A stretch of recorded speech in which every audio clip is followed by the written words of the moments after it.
Hello दोस्तों, welcome to timely itinerary. इस video में मैं आपके साथ मेरे माता वैष्णो देवी, कटरा और अमृतसर की ट्रिप डिटेल शेयर करूंगा।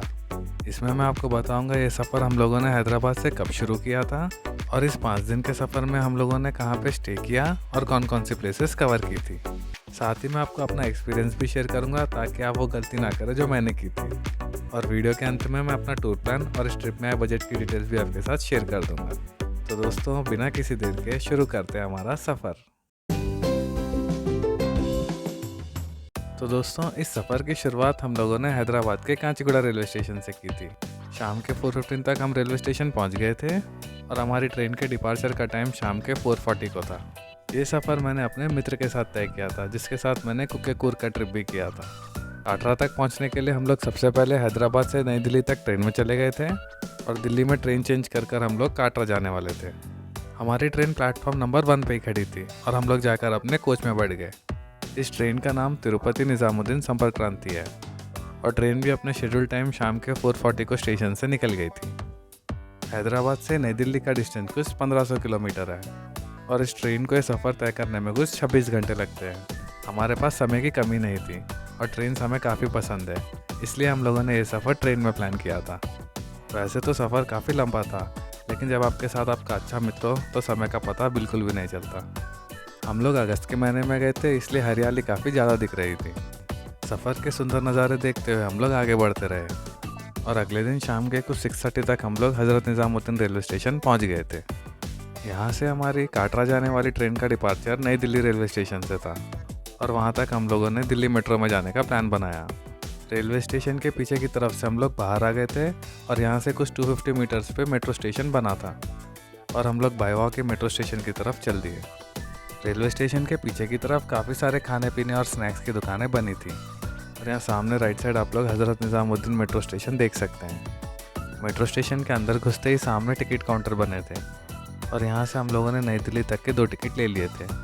दोस्तों, यहाँ पे ऑनलाइन पेमेंट का ऑप्शन नहीं था और टिकट लेने के लिए आपको कैश देना होता है, वो भी चेंज के साथ। इस मेट्रो स्टेशन से डायरेक्ट न्यू दिल्ली की लाइन नहीं थी, तो हम लोग सबसे पहले यहाँ से दिल्ली हाट मेट्रो स्टेशन चले गए थे और यहाँ हम लोगों ने मेट्रो स्टेशन के अंदर ही ट्रेन चेंज की थी। आज सैटरडे का दिन था और मेट्रो स्टेशन में क्राउड कुछ इस प्रकार था। खैर, ये छोटा सफ़र तय करते हुए रात के कुछ 8:15 तक हम लोग नई दिल्ली मेट्रो स्टेशन पहुँच गए थे और हमारी काटरा जाने वाली ट्रेन का डिपार्चर रात के 8:50 पे था। तो हम लोग जल्दी से रेलवे स्टेशन की तरफ आगे बढ़ते रहे और मेट्रो स्टेशन से बाहर निकलते हमें सामने न्यू दिल्ली रेलवे स्टेशन दिखने लगा। 15 अगस्त आने वाला था, इसलिए यहाँ पे काफ़ी सजावट की गई थी और यहाँ फुटओवर ब्रिज से रेलवे स्टेशन के सामने के नज़ारे काफ़ी सुंदर दिख रहे थे और ये फुटओवर ब्रिज भी काफ़ी नीट एंड वेल मेंटेन था। रेलवे स्टेशन के अंदर आकर हम लोग हमारे प्लेटफॉर्म की तरफ चल दिए और हमारी ट्रेन का नाम उत्तर संपर्क क्रांति था, जिसका ऑरिजिन पॉइंट नई दिल्ली है और एंड पॉइंट कटरा है। ट्रेन अपने शेड्यूल टाइम से प्लेटफॉर्म से निकल गई थी और नई दिल्ली से काटरा का डिस्टेंस कुछ 660 किलोमीटर है। दोस्तों, इस रूट पे सुबह के 6 बजे जम्मू तवी रेलवे स्टेशन पड़ता है और उस स्टेशन के बाद से ही प्रीपेड मोबाइल के सिग्नल्स बंद हो जाते हैं। ओनली पोस्टपेड सिग्नल ही चलते हैं, इसलिए अगर आपके साथ कोई जोड़ीदार हो तो आप लोग पहले ही कॉमन पॉइंट डिसाइड कर लें कि किस जगह उतरना है और कहाँ पे मिलना है, वरना स्टेशन में भीड़ इतनी होती है, अगर आप लोग खो जाते हैं तो मिलने में काफ़ी टाइम लगता है। ट्रेन अपने शेड्यूल टाइम पे थी और सुबह के कुछ 8 बजे श्री माता काटरा वैष्णो देवी रेलवे स्टेशन आ गया था। हमारी गाड़ी प्लेटफॉर्म नंबर 3 पे आई थी और रेलवे स्टेशन से बाहर निकलने का रास्ता प्लेटफॉर्म नंबर 1 की तरफ थोड़ी ऊंचाई पे बना हुआ था, जिसे आप सामने देख सकते हैं। और हम लोग भी फिर बाहर की तरफ चल दिए। ये हमारा पहला विजिट था काटरा में। दोस्तों, ये रेलवे स्टेशन एक टर्मिनल रेलवे स्टेशन है और यहाँ से जो वादियों के नज़ारे दिख रहे थे वो काफ़ी सुंदर और रिलैक्सिंग थे। इन नज़ारों को देखकर सफ़र की सारी थकान निकल गई थी और चलते चलते हम लोग सामने की तरफ आ गए थे। दोस्तों, कटरा में हमारा एक ही दिन का प्लान था और हमारी वापसी की गाड़ी कल सुबह इसी रेलवे स्टेशन से 8:35 को है। और स्टेशन से बाहर आते समय आप अपना टिकट संभाल कर रखें, क्योंकि इसके एग्ज़िट पॉइंट के पास चेकिंग हो रही थी और रेलवे स्टेशन के बाहर के नज़ारे काफ़ी अद्भुत थे। बाहर आते आते हमें सुबह के 8:10 हो गए थे और हमारा प्लान रेलवे स्टेशन के रिटायरिंग रूम में ही फ्रेश अप होना था और यहीं से माता वैष्णो देवी के दर्शन का सफ़र शुरू करना था। और थोड़ा आगे चलते ही लेफ्ट साइड में हमें IRCTC का गेस्ट हाउस दिख गया था और हम लोग इसके अंदर चल दिए रूम्स पता करने। लेकिन एज़ एक्सपेक्टेड हमें रिटायरिंग रूम नहीं मिले थे। लेकिन फॉर्चुनेटली यहाँ पे IRCTC का लॉन्च ऑप्शन था, जहाँ पे फ्रेश अप होने के ऑप्शंस अवेलेबल थे। और हम लोग जैसे कि 2 लोग थे तो 1 बाय 1 हम लोग यहाँ पे फ्रेश अप हो गए थे। दोस्तों ये बिल्डिंग अंदर से काफ़ी बड़ी है, जिसके अंदर एक फूड कोर्ट और एक शॉपिंग मॉल भी बना हुआ है। और यहाँ फूड कोर्ट में आपको टी, कॉफ़ी और ब्रेकफास्ट के सारे ऑप्शंस मिल जाएंगे। यहाँ इसी बिल्डिंग में शॉपिंग मॉल के पीछे की तरफ क्लॉक रूम्स बने हुए हैं। फ्रेश अप होने के बाद फिर हम लोग क्लॉक रूम्स की तरफ चलते हैं हमारा लगेज रखने। यहाँ इस रास्ते पे आगे चलने पे आपको क्लॉक रूम मिल जाएगा। और यहाँ सामने राइट साइड आप लोग क्लॉक रूम देख सकते हैं। इस क्लॉक रूम में पर बैग के चार्ज 24 घंटे के लिए 50 रुपये है।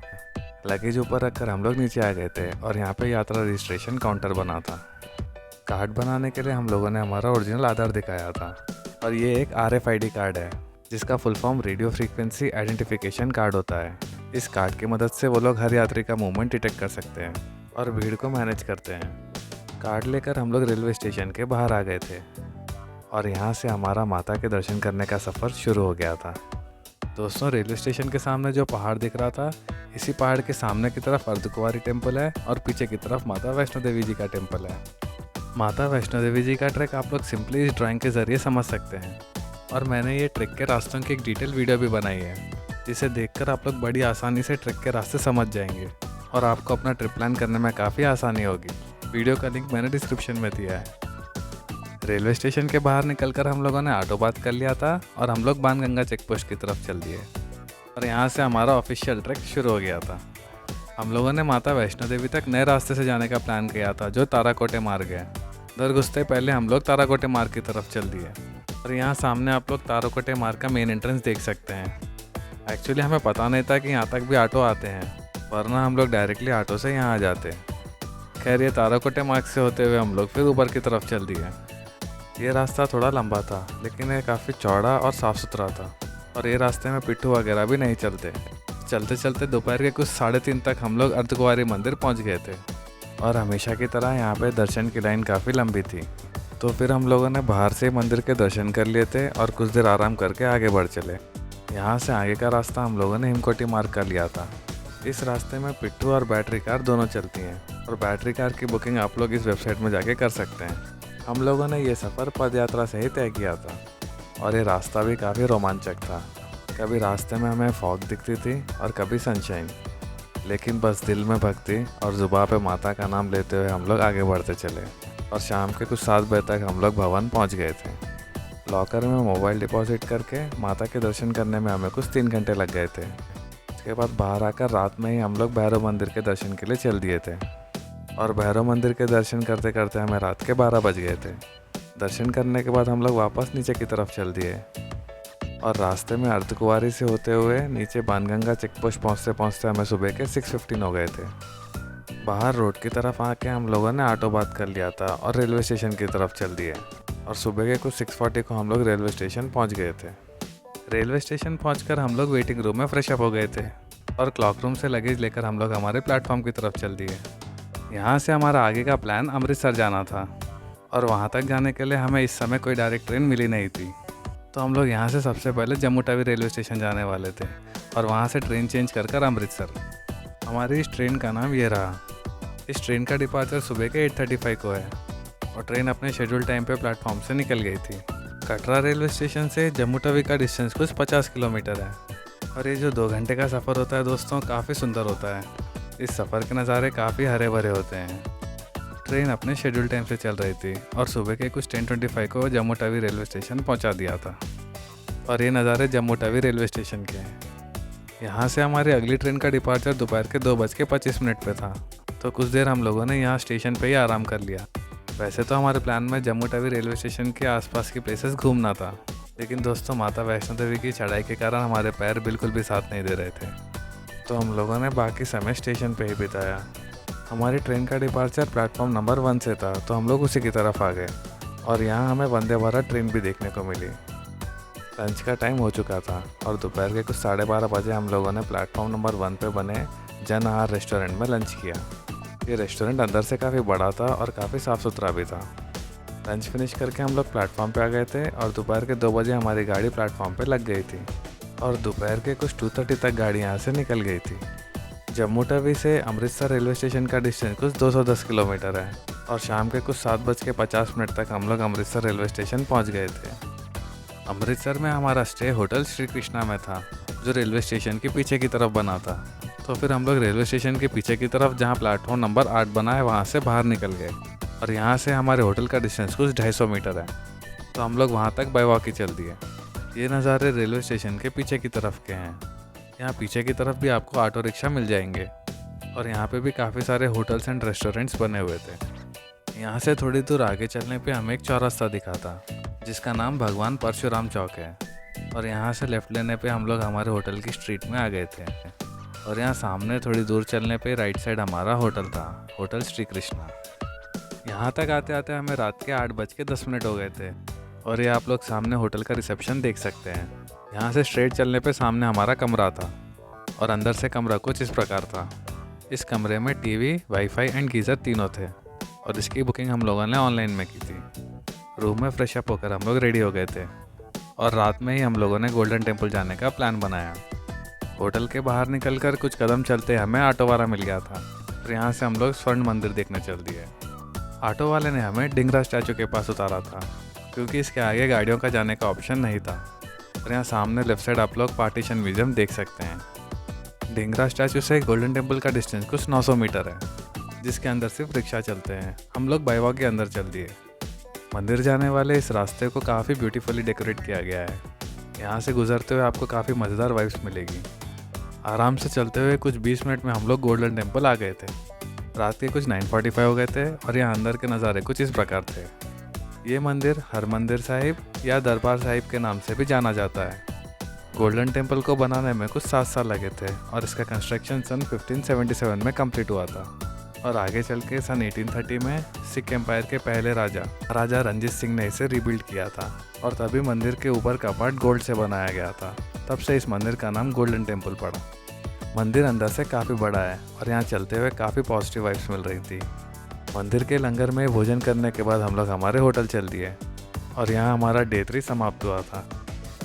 अगले दिन सुबह जल्दी उठकर कुछ 9 बजे तक हम लोग रेडी हो गए थे और आज का हमारा प्लान अमृतसर की बाकी टूरिस्ट प्लेसेस घूमते हुए शाम की ट्रेन कैच करना था। दोस्तों, अमृतसर में आप लोग सिटी के आसपास ये सारी प्लेसेस घूम सकते हैं और अगर आप सिटी के बाहर की तरफ जाते हैं तो ये प्लेसेस देख सकते हैं। होटल से निकलकर हम लोग सबसे पहले दुर्गियाना टेम्पल देखने चल दिए। इस मंदिर में माता दुर्गा को पूजा जाता है, इसलिए इस मंदिर का नाम दुर्गियाना मंदिर पड़ा। ये मंदिर सन 1921 में गोल्डन टेम्पल के आर्किटेक्चर के स्टाइल में ही बनाया गया था और इसके अंदर आप लोग भगवान विष्णु और माता लक्ष्मी के दर्शन भी कर सकते हैं। इसी मंदिर से कुछ 150 मीटर के डिस्टेंस पे बड़ा हनुमान मंदिर है। ये मंदिर भी यहाँ पे काफ़ी फेमस माना जाता है और इसके अंदर भगवान हनुमान जी की मूर्ति आराम मुद्रा में आप लोग देख सकते हैं। साथ ही इस मंदिर में एक पेड़ है जहाँ पे लव और कुश ने भगवान हनुमान जी को बांध के रखा था। यहाँ से निकलकर हम लोग नेक्स्ट जलियांवाला बाग देखने चल दिए। ये लोकेशन एक हिस्टोरिक प्लेस है जहाँ पे सन 1919 में 13 अप्रैल को बैसाखी वाले दिन ब्रिटिश सेना इस गार्डन में घुसी आई थी और भीड़ पे गोली चलाने लगी, जिसे जलियांवाला बाग मैसाकर के नाम से जाना जाता है। इस गार्डन के अंदर म्यूजियम एंड गैलरीज बनी है जिसमें ब्रिटिश सरकार द्वारा किए गए जुल्म और अत्याचार को दर्शाया गया है। यहाँ म्यूजिकल लाइट शो से तब की स्टोरी को बताया गया है और ये काफ़ी इंटरेस्टिंग होता है। यहाँ आकर आपकी देशभक्ति ज़रूर जाग जाएगी। यहाँ से निकलकर हम लोग नेक्स्ट पार्टीशन म्यूजियम देखने चल दिए। इस म्यूजियम का इनॉग्रेशन 25 अगस्त 2017 में हुआ था और इस म्यूजियम में आप लोग इंडिया और पाकिस्तान के पार्टीशन के बाद हुए स्टोरीज, मटेरियल्स एंड डॉक्यूमेंट्स देख सकते हैं। पार्टीशन के समय लोगों ने जो दुख और पीड़ा सही थी उसे यहाँ पे दर्शाया गया है। यहाँ से आप लोग नेक्स्ट वाघा बॉर्डर जा सकते हैं जो कुछ 30 किलोमीटर के डिस्टेंस पे है। ये एक इंडिया पाकिस्तान बॉर्डर है। यहाँ पे हर शाम सनसेट से पहले इंडिया और पाकिस्तान के फ्लैग्स लोवरिंग सेरेमनी की जाती है, जहाँ दोनों तरफ के गेट खुलते हैं और फ्लैग लोवर किए जाते हैं। इस लोकेशन पे भी आपको देशभक्ति की काफ़ी फीलिंग्स महसूस होगी।